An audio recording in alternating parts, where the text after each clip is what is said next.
Welcome to the First Time Homebuyer Workshop with Julie Marion. And today we're speaking about closing costs and your options. Because depending upon how you structure this will depend on how much cash you will need to buy your house. And there are a lot of options out there. Here on this channel, we are going to be giving you acorns and acorns of information to empower you, first-time homebuyer, because there is no way you can possibly know when you're buying your first house everything that you need to know. Every little detail about the 5 professions that are involved in your home buying journey. Yes, there are 5 professions involved, with a whole set of industry standards, exams, certifications, licenses, state and sometimes federal regulations, experience levels, knowledge of different products each company offers, all of which you are supposed to absorb, understand, ask intelligent questions as it applies to your situation, what the options are, and what fits best for you in your life in a very short time frame, to the point where I think it's being overwhelmed with information. We have a paid class entitled the First Time Homebuyer Workshop located on our firsttimehomebuyerworkshop.com website. But here we are giving you information because I really want you to learn what you need to know as a first-time home buyer. And first-time homebuyers remorse is well over 50% annually. It's absolutely atrocious. And the reasons why are all over the place because it depends on you and what you're not happy with. As recently as November 2023, Homebuyer Remorse, emphasis on home buyer, which could be a first-time or second-time home buyer, Homebuyer Remorse was 92%. In my mind, something's wrong with the system that's set up in this country, but it's too big and too complex to rearrange. So the easiest thing is for you to become empowered and savvy. I'm on a mission to get rid of this problem, and I tell you what, that old saying, if I knew then what I know now, things would be different. I was sort of peripherally involved in the real estate field, and I thought I knew a lot, and I was surrounded by a lot of really smart people, 2 PhDers in fact. And let me tell you, I made more than one mistake. I am here to help you along the way so what happened to me doesn't happen to you. And honestly, I had it pretty good. I can only imagine how bad it is for people that don't have a banker, appraiser, a home inspector, attorney, a real estate broker, family members that really do know what they're talking about. Not an Aunt Sally who does real estate part-time, and just don't have the good fortunes that I have had. That is why I'm doing this. I really do care about you, first-time home buyer. So let's get to it today. And today we are defining what fees are included in closing costs, why we have them, and what your options are. Closing costs can vary based on the type of property you're buying because there are different rules, say for a single family house versus a condo, the type of mortgage, and the lender you choose. Let's start with the universal closing costs first, and then we'll work into various options that you might encounter. Number 1 is the loan origination fee. This is a fee that is charged by the lender for processing the loan application. It's typically a percentage of the loan amount. This fee can vary significantly from lenders. Some lenders may offer options to pay higher origination fees in exchange for a lower interest rate, or vice versa. Be sure to ask your lender about different fees and rate combinations to find the best option for your situation. Number 2 is the appraisal fee. The lender may require an appraisal of the property to ensure the value matches the loan amount. This fee covers the cost of the appraisal. While the cost of an appraisal typically ranges from a few $100s to $1,000, some lenders may offer appraisal waivers or credits, especially for certain loan programs, or if you have a strong credit profile. Recently, I had a situation where a lender waived the appraisal requirement because they determined the value of the property and the purchase price, which was significantly lower, was not needed. It's worth inquiring about the potential savings when you're comparing lenders because oftentimes lenders can run specials and waive those appraisal fees, as I said. Number 3 is a credit report fee. Lenders often charge a fee to pull your credit report and assess your credit worthiness. This fee is charged as soon as you request a pre-approval letter.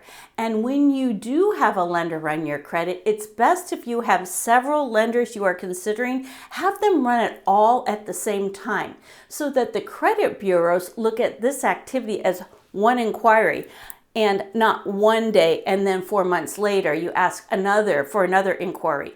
Because what happens on the backside is with each inquiry, your score can drop. And that drop means that you may not be offered the very best mortgage rate. Number 4 is title search and title insurance. These fees cover the cost of searching public records to verify the property's ownership history and purchasing title insurance to protect against any issues with the title. You have a couple of options here because there is an owner's policy and there's a lender's policy, but we will cover that extensively in another content piece. For now, suffice it to say that these policies are expensive, so be aware, and just so you know, there's a lot involved here. Number 5 is recording fees. These fees are charged by local government offices recording the deed, the mortgage, and other official documents. You definitely want your name on the deed and have it recorded so you are the owner of the property. Because you are in partnership with the bank, they too want to be in first position should you default. Number 6 is the underwriting fee. This fee covers the cost of evaluating your loan application and financial documents. While it's a standard fee, you can inquire about potential discounts or waivers, especially if you have a strong credit history or are a preferred customer with the lender. The underwriters, you never speak to them, and they will either approve or deny your loan. So with this loan package and all the financial details they request, you want to have a clean slate, so to speak, so you sail through the underwriting process. Number 7 is escrow fees. If your lender requires you to set up an escrow account for property taxes and insurance, there may be fees associated with this. Alternatively, if your lender requires an escrow account for property taxes and insurance, you may have options to pay these fees up front or roll them into your monthly mortgage payments. Alternatively, some lenders may offer to waive an escrow account requirement in exchange for a slightly higher interest rate. This charge can be quite high, so make sure you really exactly understand what the options are and how this will impact your monthly obligations. Now too, should you roll your property taxes into the mortgage and your property taxes go up, your monthly mortgage is going to go up. I always like to keep my taxes and my mortgage separate, but others prefer it in one bill. The choice is yours. Number 8 is homeowners insurance. You'll need to pay for a homeowner's insurance policy typically 1 year in advance on the day of closing. With insurance rates escalating, when you are looking at a home, it's a good idea for you to call a few insurance companies and find out what their rates will be. Also, please know that many of these companies are regulated by the state in which you live. You want to make sure you choose a company where you will be paid should you have a claim. That's really key too, because no one plans on an accident. Number 9 are property taxes. Depending upon when the property taxes are due, you may need to reimburse the seller for the taxes they've already paid. And if you are buying a condo, many lenders require you to escrow 3 months of property taxes at closing. Sellers pay property taxes up to the day of closing and then the bill becomes yours. So you can easily figure out what all the charges will be, but usually it's a big unwelcome surprise at closing. Number 10, attorney fees. In some states, it's common to have an attorney represent you at closing, and there will be fees associated with their services. Nobody works for free. It's a service-based business, so looking for someone who will really help you is key. Number 11 is discount points. You may have the option to pay points up front to lower your interest rate. Typically, points are 1% of the loan amount. Paying points up front to lower your interest rate can be a strategic move, particularly if you plan to stay in the home for a long time. However, it's essential to calculate the break-even point to determine if paying points makes financial sense for you. Your lender can provide a detailed analysis to help you make an informed decision. The other financial analysis that you will want to examine is the difference in paying points versus a larger down payment versus paying additional monies each month if your loan product allows it. Number 12 is prepaid interest. You may need to pay the interest that accrues between your closing date and the end of the month. Now, remember back in another content piece, the discussion on interest rates. Well, the example of buying your house, say in the 15th of the month, would kick in here. If you close on the 1st of the month, then likely there will be no additional fee. Number 13 is a mortgage survey fee. Most lenders have a third party verify there aren't any buildings that cross the lot lines, and you need to cover this cost. And some guy or gal goes out to make sure all the buildings, sheds, decks are on the property you're buying.